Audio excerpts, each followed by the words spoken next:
I would like to welcome you all to today's program. My name is Bethany. I'm with the Plano Public Library, and thanks for joining us for today's Don't Be a Turkey Compost program with the amazing Erin Hoffer of the City of Plano's Sustainability and Environmental Education Department.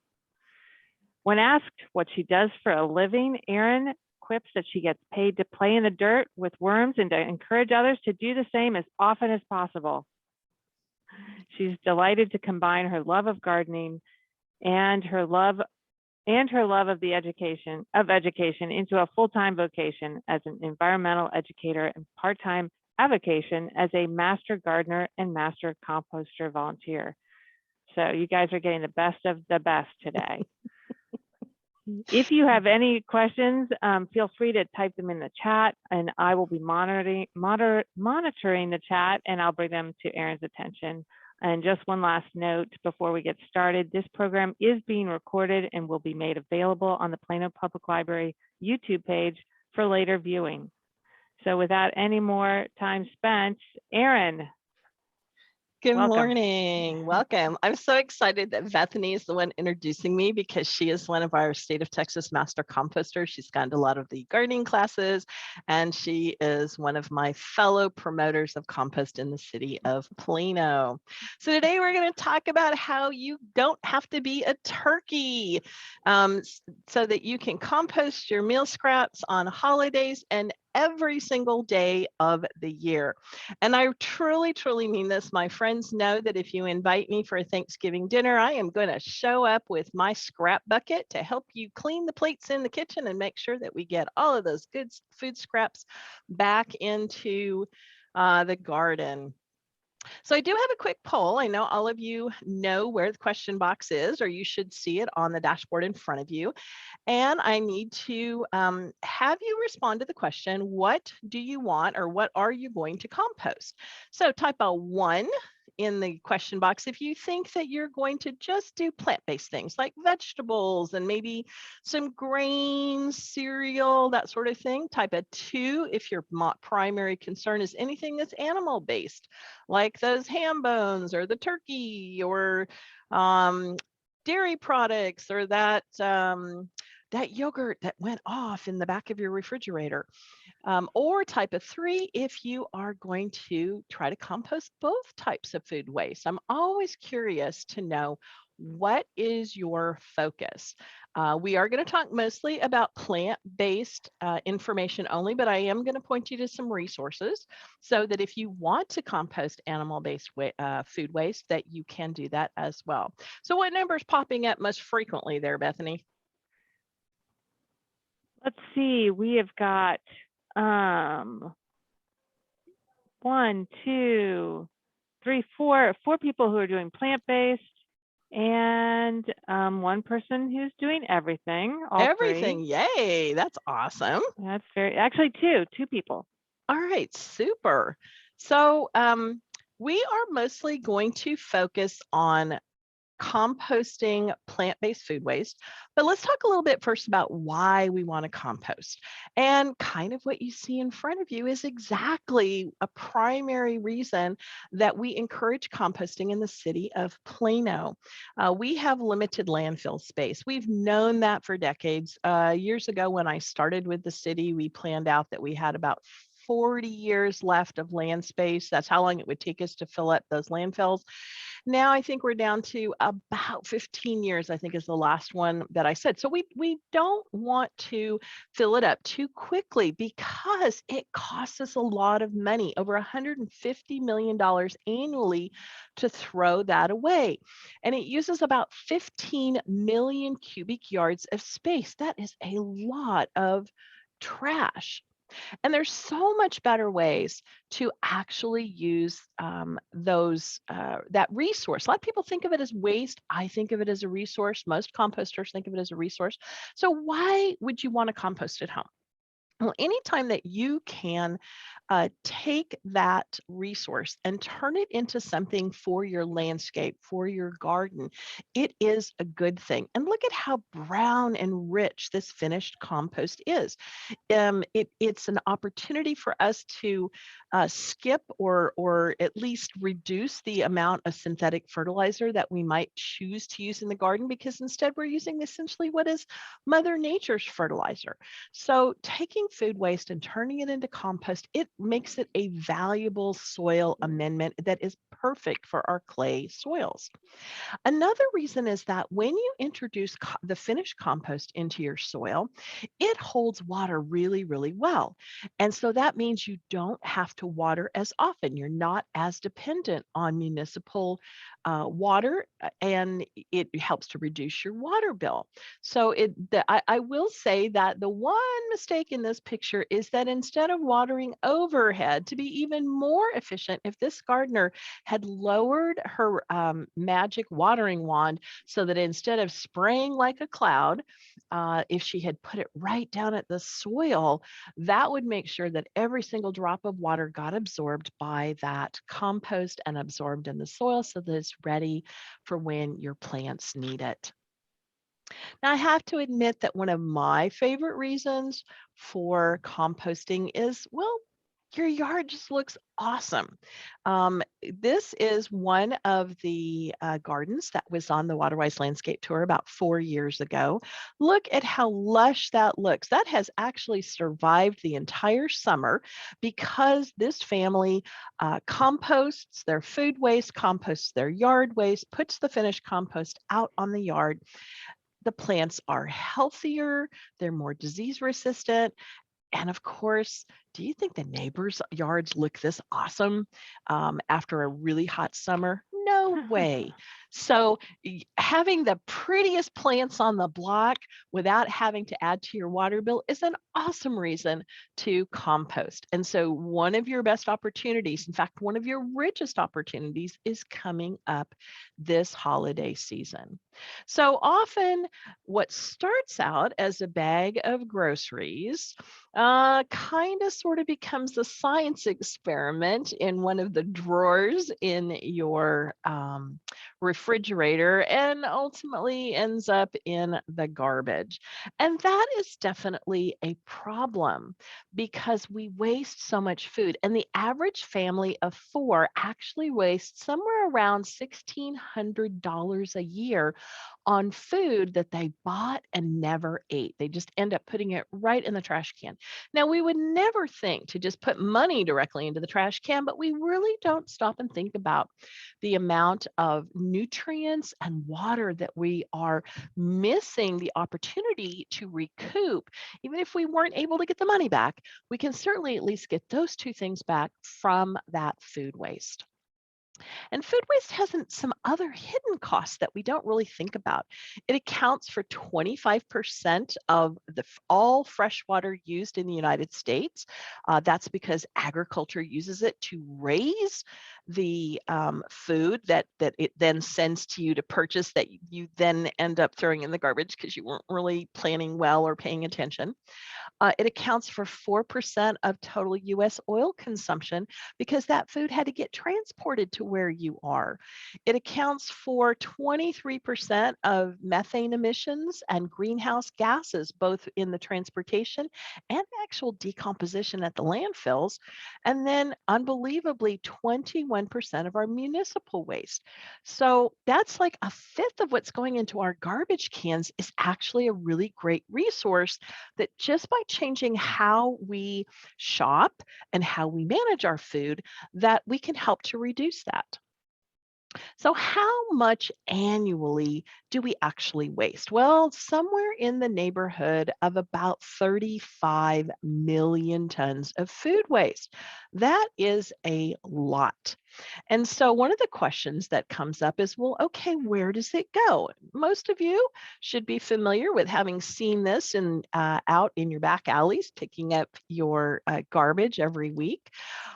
But I would point out that it goes Unfortunately, only 3% end up in of that food waste ends up being composted, and usually that is composted at home. So bravo for those of you who've showed up looking for ways that you can be part of that 3% or helping us to get beyond that 3%.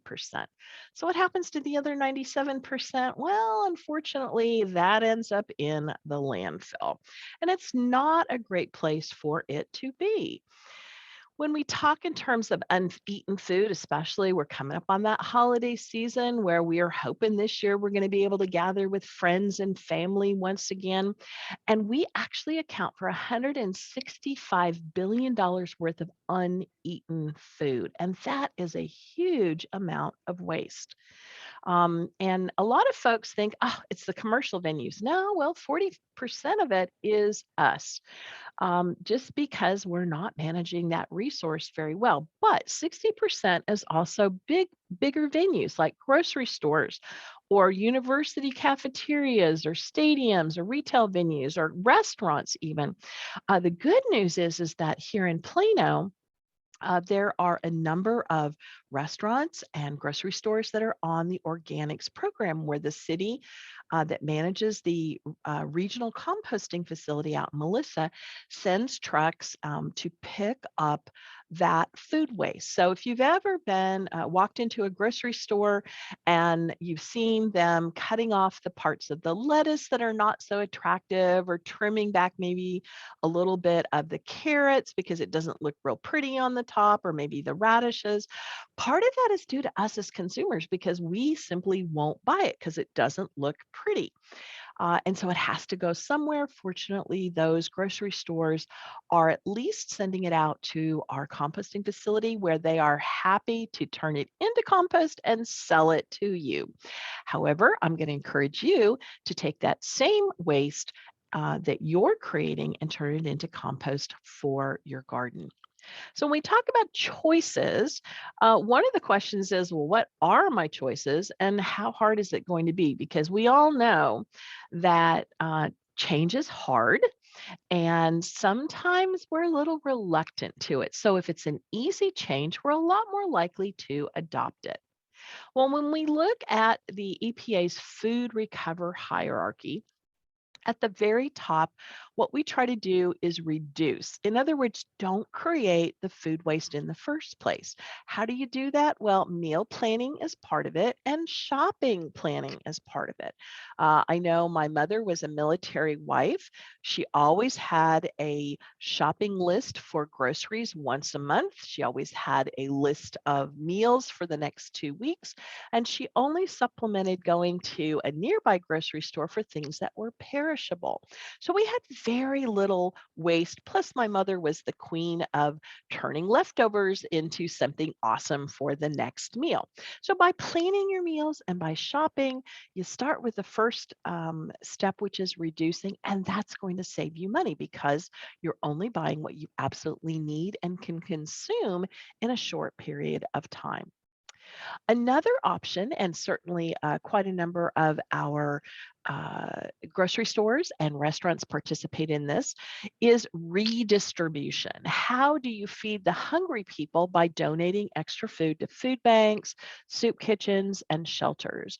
My mother used to give us kids a task when we would come in from the monthly shopping and we would unload the canned goods. And we would always pull the oldest ones to the front and put the newest ones to the back. And if anything was in danger of being about a month out from possibly being expired, those went into a box to send to the food pantry because my mother knew that it would go out and be used long before the food expired. So we have that option, and we're coming up on that season where the food pantries are giving folks the opportunity to help feed the hungry. So keep the food pantries in mind. Keep those as at the top of your list as an outlet for sharing food that might in a month or so reach its expiration date. Don't let it go bad if you're not going to eat it. Share it with those that do need it. Another way is to redistribute, feeding animals, diverting those food scraps. Well, preferably not to your cats and dogs. The vets in the audience are going to say, please don't give people food to your animals. It's not good for their tummies and it's not good for their weight. But if you have a worm bin, you absolutely can give your worms food or plant-based food waste. And we're going to talk specifically about that as a way to compost. If you happen to live in the city of Plano, we have a lovely service for you.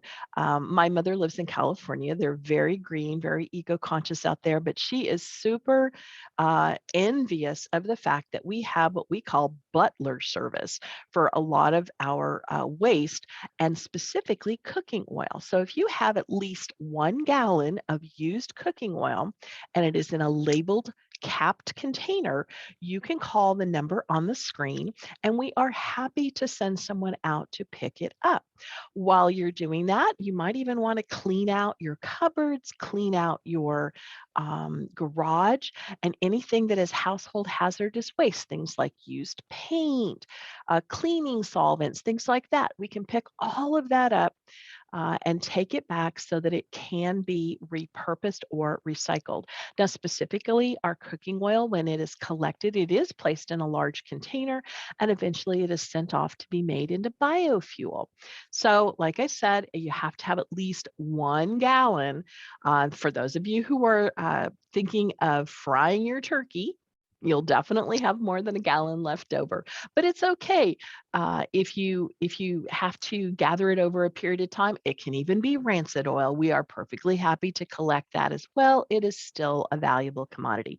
So remember to write down that number, and we are happy to come out and pick that up from you. I did talk about composting earlier, and composting in a lot of different ways helps you to recycle that food waste. So we're going to talk about a biodigester and a worm bin. Bokashi is a separate item, but we do have a module that I will mention at the end. And if you are interested in bokashi, it's a Japanese form of composting everything. If it goes in your mouth, it can go into the bokashi bin and turn into compost. All of that information is in our module, and I definitely encourage you to have a look at it. It takes about, for all of the food waste composting module, it takes about an hour and a half to go through, depending on how much you want to interact with the videos. Our last option for food recovery is landfill, and we are trying to refuse to go there. So if at all possible this year, plan for your waste and how you're going to first reduce it. And then whatever waste you do have, if at all possible, compost it and keep it out of the landfill. So we're going to start with my favorite gardening friends, the wonderful world of worms. I love them because I let my soil buddies do all of the work. So another quick poll. Would you touch a worm? This is a very key question. Type 1 for yes, I would absolutely touch a worm. And type 2 for no, I am not touching those things. I have to say, when I first started years ago, almost 20 years ago, you could not pay me to touch a worm. So for those of you who are feeling a little bit uncomfortable, please don't be concerned about it because I too was very uncomfortable with it in the beginning. All right, Bethany, what are we getting? Ones or twos? We definitely got more ones. People are brave. Yay! One person said 1.5, lol. So but you no would touch shame. half of a worm? Or? Exactly, with gloves on. Gloves on Oh, only. okay. There No you shame go. to those who put 2, though. Everyone, we all have our soft spots, so. Yeah, I always say if I can figure out when talking to you, if I can figure out what your yuck factor is, the point at which you go, I am not doing that, I can help you find a way to compost in some way. And definitely worms have a certain level of yuck factor. So we're going to talk a little bit about if you typed in a 2 or even a 1.5, let's talk about the easy way to do composting with worms. So if you said, yuck, no way, I am not touching those things, then you are definitely a candidate for an outdoor worm bin. That is always a really, really good and easy place to start if you're a beginning composter with worms. And we talk about biodigesters because it is the simplest way to start plant-based food waste. So this is kind of what a biodigester can look like. It's an outside only method. It's a one-step method, and you are depending on the worms and the soil microbes to be your gardening partners to do the decomposition. You don't have to go get the worms. You're going to attract the ones that are in there. You don't have to inoculate your soil because, well, soil already has microbes in it. And it is for plant-based food waste only. It's not that you can't do animal-based food waste in this method. It's that it takes longer and it's really smelly if you do it wrong. But if you do with plant-based food waste, it happens fairly quickly. And if you do it properly and you cover everything, then it turns out pretty good and it's pretty hard to mess up. It's an aerobic process. That means it has to have oxygen. Everything oxidizes because of the heat. If there's any pathogens that happen to be present, they're killed by the heat. It does take a little bit of time, 8 to 12 weeks to finish, and it kind of depends on whether you are willing to chop food up into small pieces so that there is a greater surface area for the soil microbes to attack, or if you're leaving it in big chunks. If you're leaving it in big chunks, it's going to be closer to the 12 weeks. If you're chopping it up, it's going to be closer to the 8 weeks. And again, only plant-based food waste. So this is kind of the step-by-step process. You can do this with a plastic container. I will tell you, we have done it with plastic containers sunk in the ground. The reason we like the metal 6-gallon galvanized steel containers, they cost a little bit more, so that's kind of the downside, somewhere between $15 and $20, but they last a lot longer. They will last you 5 to 7 years. A plastic container, a 5-gallon plastic container, will cost you somewhere around $2 to $3 plus about another dollar for the lid, but they'll only last about $3. They photo degrade. The bottom part will be fine, but any part that's above the soil, the sun kind of activates on it and it starts to get brittle. And then at some point when you're trying to take the lid off, it'll break. And then basically at that point, it's kind of not, you're going to have to replace it. So we like using those 6-gallon galvanized steel containers instead. So you're going to drill holes in the bottom and drill holes in the side as far up as you're going to sink it in the ground. You don't need holes above the ground. You need holes below the ground or below in the ground so that the worms have an entry and exit point. You're going to drop that container into the soil. You're going to throw your food-based waste into it, cover it with soil every single time, and repeat until it is full. So it's going to look something a little bit like this. So here we have our container in the ground with the holes all drilled in the sides and in the bottom. And you're always going to start with a 1 inch of soil on the bottom. And that's because when you puncture the holes, particularly in the bottom, in order to create the holes, that metal is going to shear and it's going to be very sharp and it's going to peel back. And so 1, you don't want to hurt yourself, and 2, you don't want to hurt your worms as they come sliding across it. So by putting that soil down in the bottom, it helps protect you and it helps protect them. Plus it begins to invite them into the process. Then you add up to about 2 inches of plant-based food waste. Can you add more? Yes, absolutely, you can add more, but the optimum is between 1 to 2 inches because remember that it's not just the worms that are going to be doing the digesting, but also the soil microbes. So you want maximum surface area contact between the soil and the food-based waste. So if you start with soil on the bottom, then those microbes are touching the bottom of the 1 or 2 inches of food waste that you're putting in there. And when you add that inch on the top of soil on the top, now you've got soil microbes on the top, soil microbes on the bottom, and eventually they're going to migrate or reproduce into that food-based, plant-based food waste. But if you make it thicker, it's going to take longer for that to happen. So optimum seems to be up to 2 inches. And then you repeat it. Do you have to do it all in one day? No, you don't have to. You can do it as you need to, once a week, once a day, depending on how much soil or how much food waste you are creating. In fact, at our house, when we were doing these at home, now we're doing them out in the community garden as well as out in our demonstration garden. I would put everything in the freezer, and then once a week I would come out and build all of my layers. And sometimes every so often, even I don't manage my food waste really well, and I can fill one of these in 20 minutes just by cleaning out my refrigerator and freezer with all the things that turned into science experiments.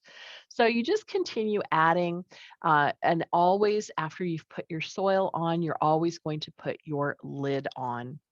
So it's a reiterative process. It's something that you continue to do until it's completely filled. And if you build it, they will show up. However, one of the tips that I have is that as you are digging your hole, if you happen to see worm friends, then go ahead and set them to the side. And after you've put your first inch of soil in, pitch those worms into the bottom. They will begin to do decomposition as soon as there is food in there, and they will begin to mate and reproduce.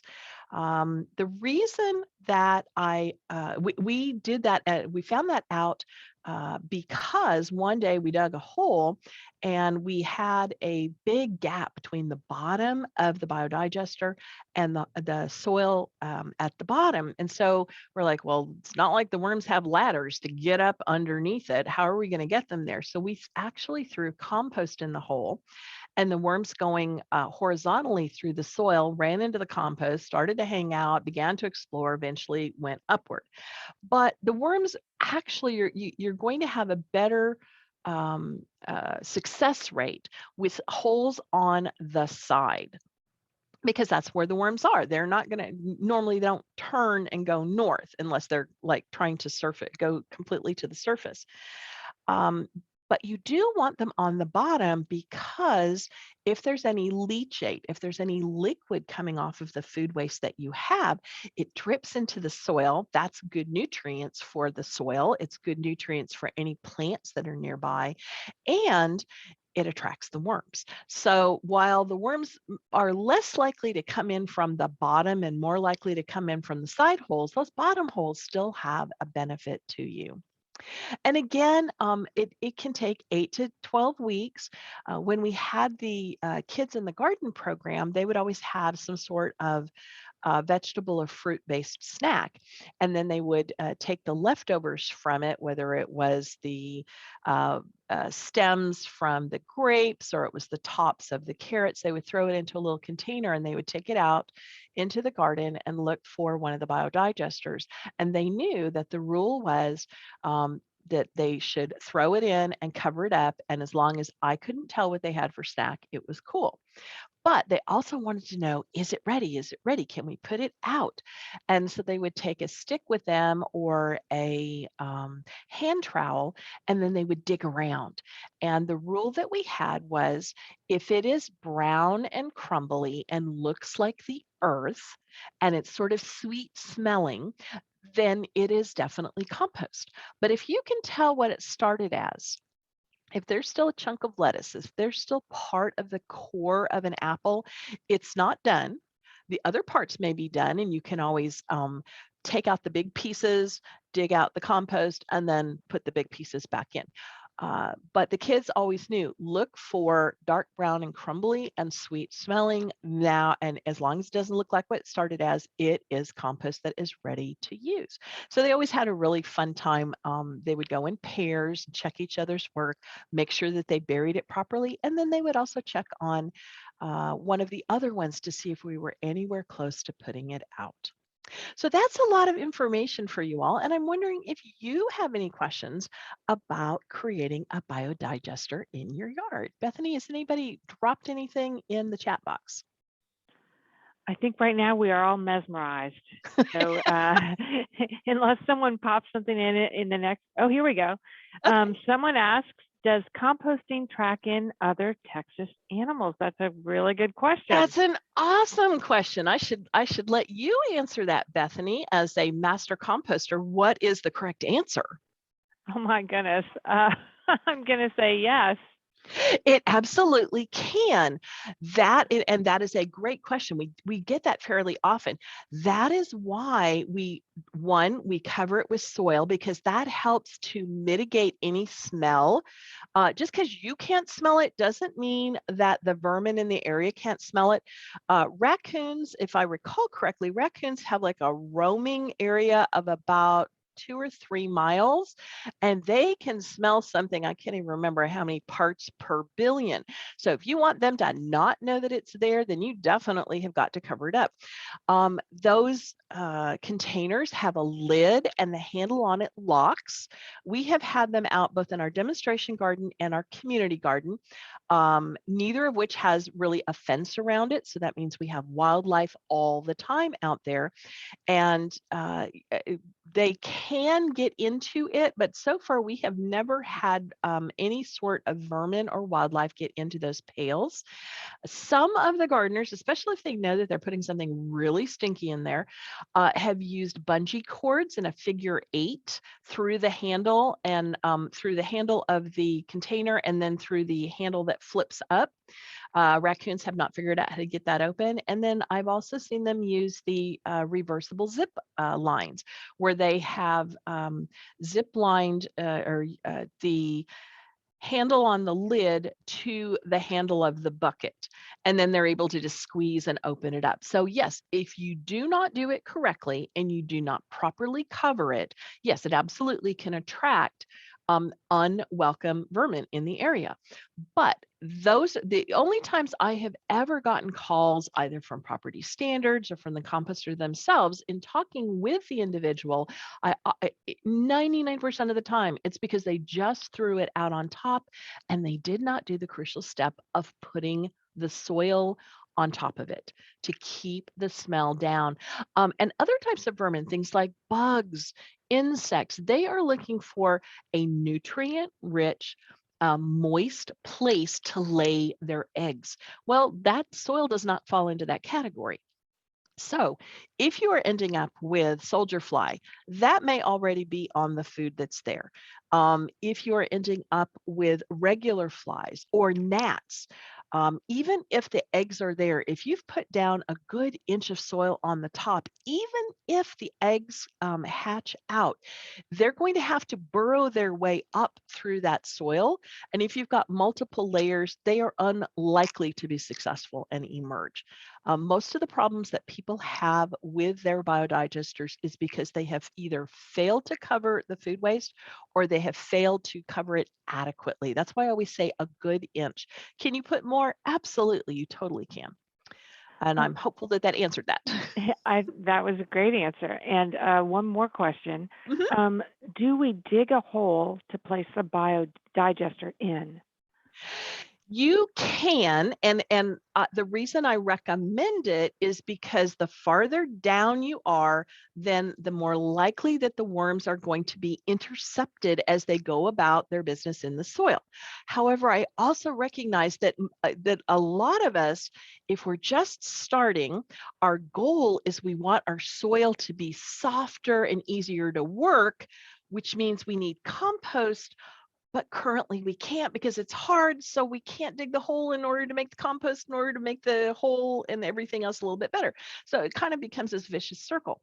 So what I tell people is, if you cannot dig a hole, that's fine. In that case, dig down as far as you can. And I've even had folks in apartments who just put no holes whatsoever, and they just let everything compost inside.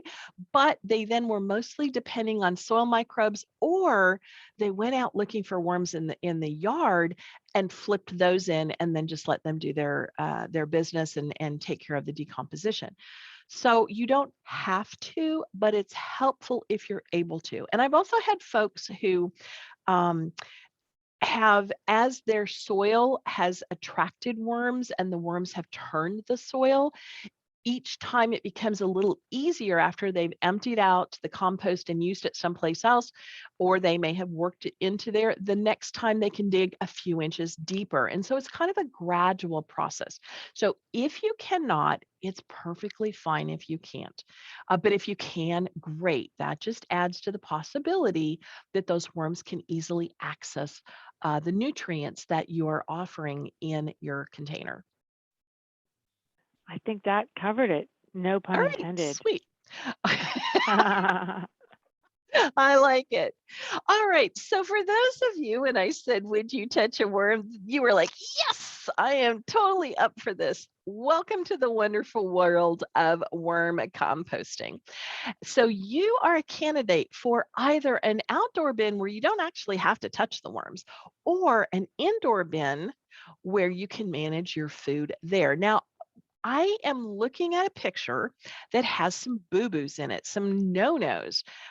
So I want you to look carefully at this. And at the end, we're going to look at this again. And I'm hopeful that you're going to be able to tell me, what did they do wrong in this indoor bin? And what should they correct in order to make this habitat a happier and more appropriate habitat for their worms? Oh, So sorry, yes. Erin, sorry. I just, a follow-up to that previous question. Um, what's the best place to keep the biodigester? Is there Um, a better place?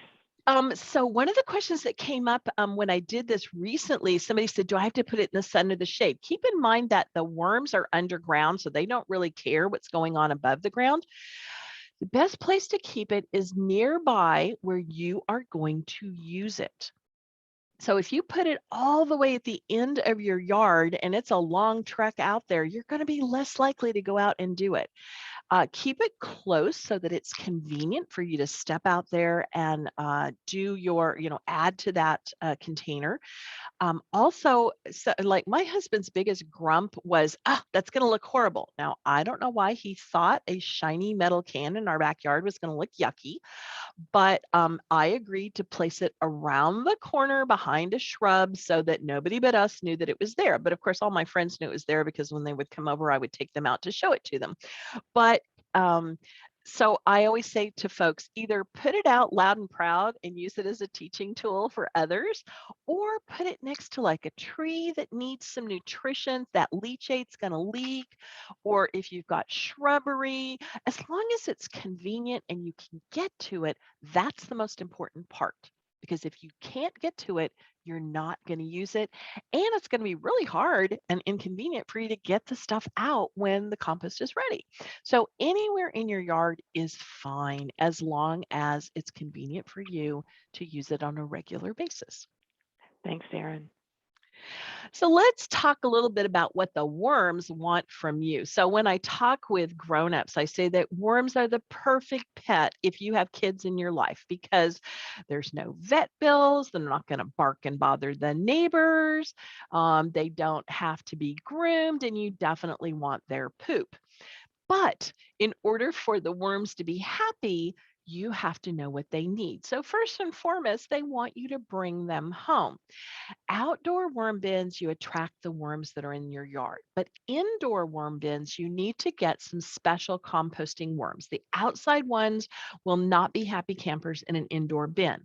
An indoor bin is usually about 2 feet tall at the most, and the outdoor worms tend to be deep divers. They like to go like 3 or 4 foot down, and as soon as you put them in an indoor bin, they tend to want to escape. So if you're doing an indoor bin, then you're committing to getting some composting worms and bringing them home. How many? Well, there's about 1,000 worms per pound. And 1,000 worms or a pound of red wigglers, when the colony is well established, can eat 3 to 4 pounds of plant-based food waste every week. They also double in size or in colony size every 6 months. So to save money, buying a half a pound of worms is awesome as long as you're not overfeeding them. But you are going to have to get worms and bring them home. Well, what kind of home are you going to bring them to? They want shelter. It needs to be waterproof because worms have to have moisture. It definitely needs to have a lid because you don't want them escaping into elsewhere in your house. And it needs to be dark inside. So these containers that are often displayed in our larger DIY stores or our shopping stores are perfect because they are waterproof, they have a lid, and they keep the light out because worms are vulnerable to UV light. Now, you may already have some containers at your home, and I had some teachers one year who had this. They had some clear containers that had been previously donated and they wanted to repurpose them. So, was it waterproof? Absolutely. Did it have a lid? Definitely. But was it dark inside? No. However, they came up with a good solution that did provide protection from the UV light, and that was that they had put dark contact paper or even black construction paper all around the sides and tops so that no light got in.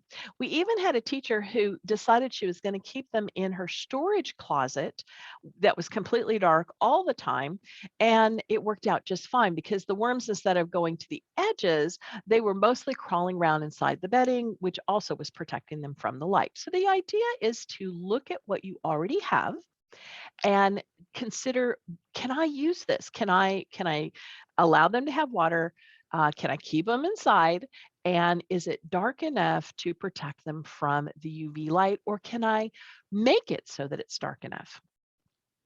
Now, they definitely need some air, and most containers are not super airtight. I have had those that I didn't put any holes in, but if you're starting out, 10 to 12 holes, maybe a quarter inch in size, in the lid or in the under the lip, right where the lid snaps on top. There's usually a little lip in the bottom section, and just put it right underneath that. We used to always say put it in the top, but what we found out was that some people were sending it outside during certain times of the year, and if it rained, then all the rain came in through the lid. So that's when we kind of switched to doing it all around underneath the lip where the lid connects, and that still allowed the worms to have plenty of air and have no rain get inside. So they want you to make their bed. And here in the office, I let the worms eat my junk mail, but I also allow them to eat newspaper. My goal is that it should be moist, like a wrung out sponge, and that my bed, when I build it, should be at least 3/4 full of bedding. That gives them plenty of places to crawl around. That gives me plenty of cover of the food. Just like with the outside biodigester, we cover it with soil. The inside biodigester, we're using some kind of a bedding. Newspapers are great. Junk mail is great. A common question is, with the newspapers, can we do the inserts? Starting around 2000, just about all the newspapers have switched to soy-based ink, so they're not going to bother the worms. I ran an experiment years ago where I took junk mail, including colored inserts from there, plus newspaper at the other end that was just strictly newspaper, and I put food at both sides to see which side would the worms go for first, and they went for the newspaper. And I thought that it was more about the fact that the newspaper was softer and more accessible for them to eat than the junk mail, because a lot of junk mail and some inserts have a clay coating or clay content, which makes it a little more difficult for the worms to eat and digest it. They will, I guarantee, if that's all there is, they will definitely do it. But as a general rule, if it's a soft colored newspaper, fine. If it's an insert, I throw that in the recycling bin just because the worms would prefer to have the newspaper. So, oops, look, there we go. Keep me moist. They do not have lungs. They use their bodies like a lung to do a gas exchange. Our lungs are inside of our bodies. They're nice and moist. That means that they have the ability to expand and contract. We do a gas exchange as well, but we're protected by our bodies to keep our lungs wet. The only way the worms can do it is their bodies have to stay wet. So you keeping a spray bottle nearby to make sure that the bedding itself continuously stays moist is really helpful. But as long as it's kind of like a wrung out sponge, it is plenty. When I teach kids to do it, I have them take the container and tip it at an angle and check for the corners. And I always say worms don't like swimming pools. So if there's a lot of water in the corner, we either use a turkey baster to pull it out, or we add more dry bedding and kind of push it around in that wet area until the bedding is wet and most of the moisture is absorbed. But evenly wet, the worms will be perfectly happy. Now, they do want to keep warm, not too hot, not too cold. If it is comfortable for you, it is always comfortable for them. They have a pretty good temperature range of between 50 and 90. So I always tell folks, if you're putting on a sweater, then you either better get sweaters for your worms or you need to move them to a place that's warm. And I say that because a lot of the composters will put their worms out in the fall just to get them outside of the house, and in the spring, they'll put them out as well, but then they'll forget about them when it starts getting really, really warm. And I will tell you that above 90 degrees, worms start to die. And the smell of a dying worm or a dead worm is not a pleasant experience. So you want to keep it, if it's comfortable for you, the sweet spot is around 75. If it's comfortable for you, it's comfortable for them. Most of our homes are around 75. I mentioned that because one of my husband's solutions was banish the worms to the garage. But our garage got over 120 degrees in the summer. So I would go, no, the worms are coming in for the summer. And then in the winter, of course, it would drop below 50 degrees. So finding a place for them in our kitchen took a little bit of configuring, but eventually I found something that was happy for the worms, happy for me, and happy for my husband. Now, we talk about keeping our worms calm. One of the things that bothers them is vibration. And I had a lady call me one day and she said every time she took the lid off, her worms were on the top and trying to escape. And so I said, well, let's talk a little bit about how you're taking care of them. Come to find out, where she was storing them was under the sink. And she had a dishwasher that she ran daily. Well, that was not working for the worms. She also had a food waste disposal and she was running that daily. So I pointed out that basically her worms were living in what was kind of Grand Central stations with trains running through all the time. So my suggestion to her was to continue to feed them in the way that she was doing it, but move them to a place where there were not so many vibrations. And her first thought was a refrigerator. And I chuckled and I said, you might want to put your hand on top of that fridge and see how much vibration there is. I think ultimately she ended up locating them in a closet. As long as it's quiet, the worms will be perfectly happy, but it needs to be convenient for you, because I had a friend who used to keep his entire worm farm in his guest closet, but he didn't mind walking back there to feed them. I always wondered if he ever told his house guests that they were sharing the bedroom with the worms, though. When they are fed, you want to feed them on a regular basis. So when we teach the children, we say feed them once a week. And before you add food, lift up the bedding and check to see did they eat their last meal. One of the number one mistakes that beginning worm composters make is overfeeding. And it ends up being a smelly, decomposing garbage mess because the worms are not at a state where they can eat it all up. So we start with a handful a week, always checking to see did they eat last week's food. If they did, then give them some more food. And I actually have folks that go to feed them daily a little tiny bit, but they always check, did they eat what was fed last time? That's how you kind of work your way up to the 3 to 4 pounds a week. I did mention covering. So just like we do outside, you can bury your food so that you avoid insect problems and smells. This particular indoor compost bin is actually using soil. I will say I like newspaper better because it's lighter. The amount of soil in here is going to make it really, really heavy. But if you're not moving it around, not a problem. But bedding seems to, the other thing I like about bedding, it's easier, it's lighter, and it seems to help me to be aware of when I need to add more bedding and when I need to harvest the worm castings. Now, if you're using soil, you don't harvest the worm castings. You just eventually sift all of your worms out and you take all of your soil with the worm castings or worm poop in it and you put it out in your garden. But if you are using bedding, then you are definitely going to have to separate them. What are you going to feed them? Well, obviously fruits and vegetables, the bits and pieces, the stuff that went bad in the refrigerator, the things that got freezer burn in the freezer, the tips of things. There's so many bits and pieces, like when we prepare salads and soups and things like that, that we deem are not edible, that the worms are perfectly happy to eat for us.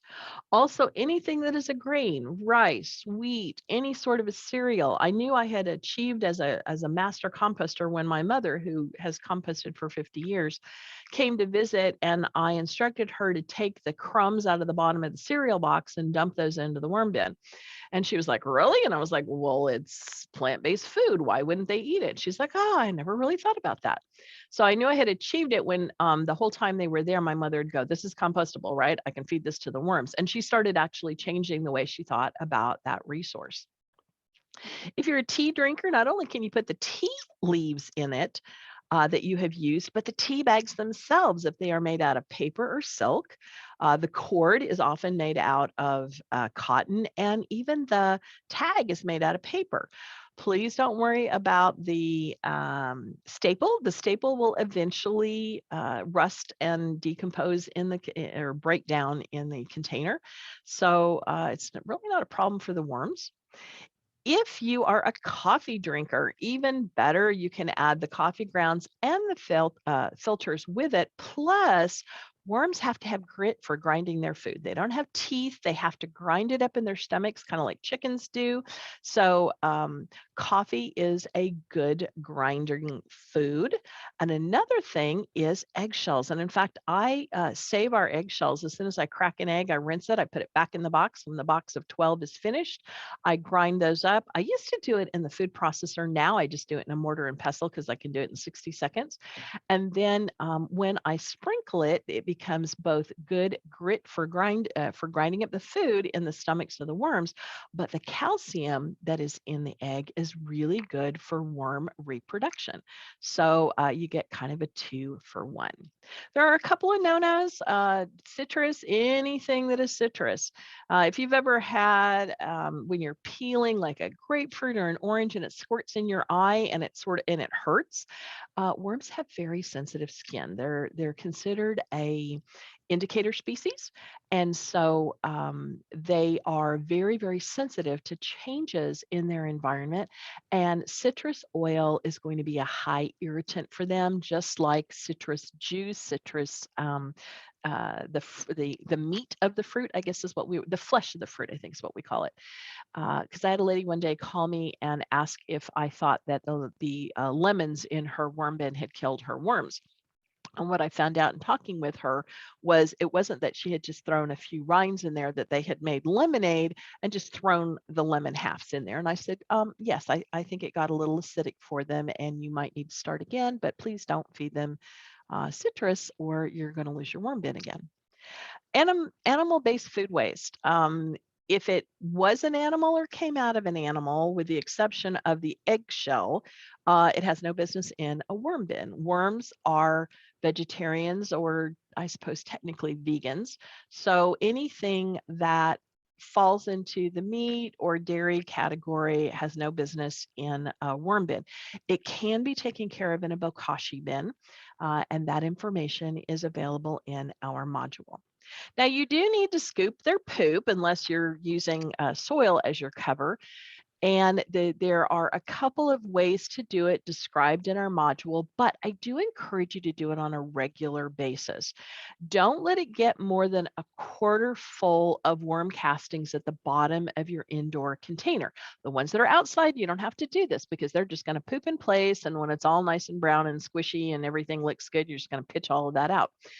But in a bin, you do need to separate the worms from the castings.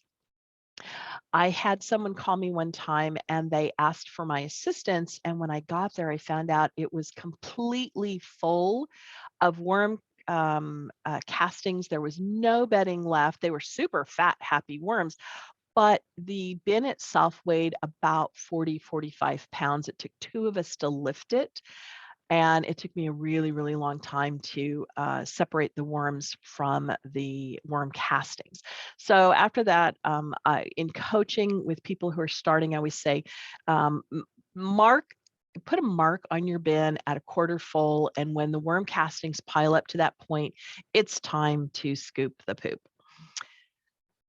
So, based on all the information that I gave you, what is the problem with this worm bin? Type it into the box. And Bethany, you should know the answer to this just by looking at this picture. So what are folks saying? I'm going to wait a minute and see. We've got some answers coming in. I see a lot of correct answers. All right. And people are saying citrus, and yes, we do not want to burn our worms. Don't want to burn your worms. And the other piece is this is not covered. So from a worm perspective, the only part that's a concern is the citrus. But from a pest perspective, it definitely needs to be covered with some kind of bedding, because otherwise this looks like insect heaven, perfect place to lay your eggs and have your larvae hatch out. And Erin, someone noted that there were big pieces. Does that make a difference? That is a great question. Yes, it does make a difference. Now, the worms will eventually get to it, but the smaller you cut the pieces, the easier it is for the worms to tackle it. Another piece is if you have things that are really hard on the outside, the worms are always going to go for the things that are squishy. So if you throw in a banana, they're going to eat the rotting banana first and then the rotting banana peel. If you throw an apple in at the same time and you haven't punctured it in any way to open it up, they're going to wait until that waxy protective coating on the apple begins to break down. So whatever you can do to make it softer for the worms. I know some people that take and put their take a blender and fill it half with water, and then maybe not so much with citrus, but with other items, other fruits and vegetables, and they make kind of an ugly looking smoothie. Worms would love to have their food in smoothie form, but that's an extra step that you don't have to do. But if you want them to do a quicker breakdown, then yeah, absolutely chop it up or blend it up into something. The other piece to it is be a little bit careful with the water part to make sure you don't have too much water. But a way that you can do it is add your smoothie, but also add new dry bedding and then to all toss it around. And that dry bedding will absorb a lot of that moisture for you. All right, so I do have a section right here for some quick questions. We've got about 4 minutes left before we sign off. So let me see if I can help you with anything. I'm just keeping an eye, see if people have questions.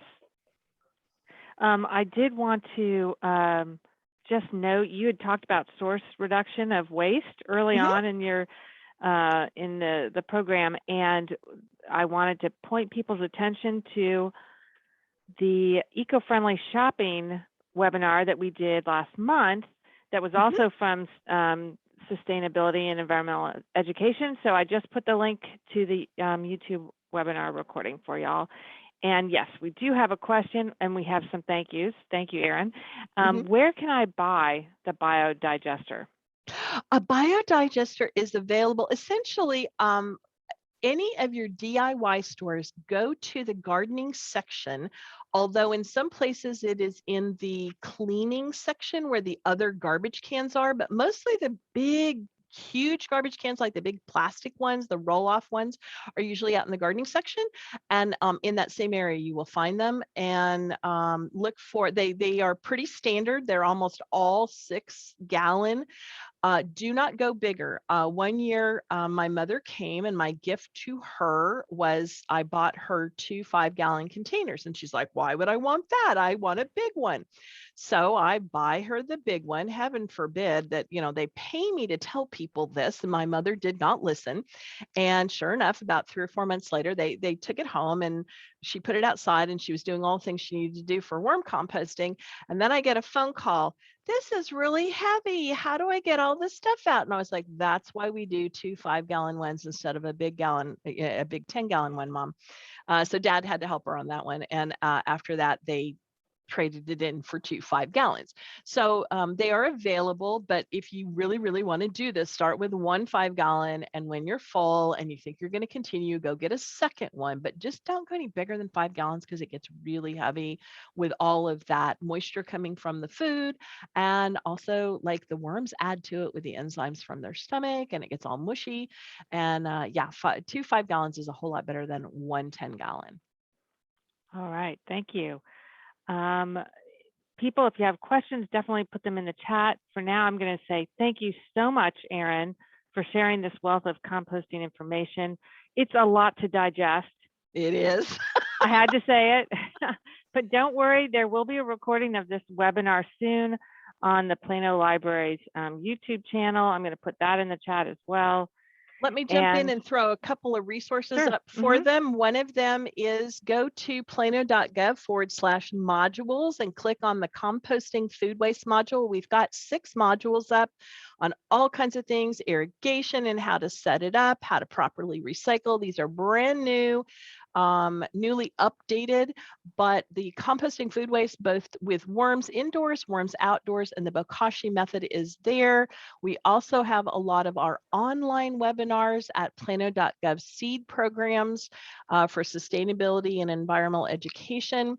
And we record all of our webinars. We have a channel that is available there. You can click on it and get a lot of the past webinars that we've done. We've got recordings from them. And then if you have questions, you can always send them to Bethany, but you can also send them to me at seed@plano.gov.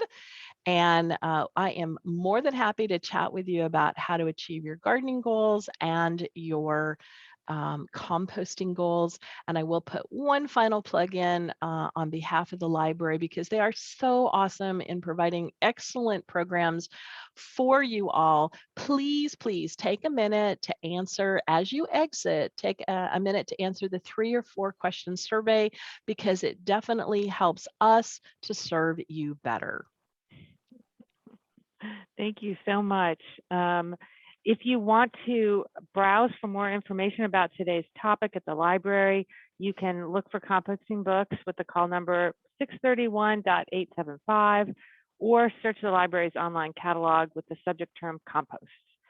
So be sure to stay up to date with the Plano Public Library, follow our Facebook page, check out our blog at planolibrarylearns.org. Let me get that one in there really quick. And yes, as Erin said, if you have questions, email us and join us again. Thank you so much for attending today.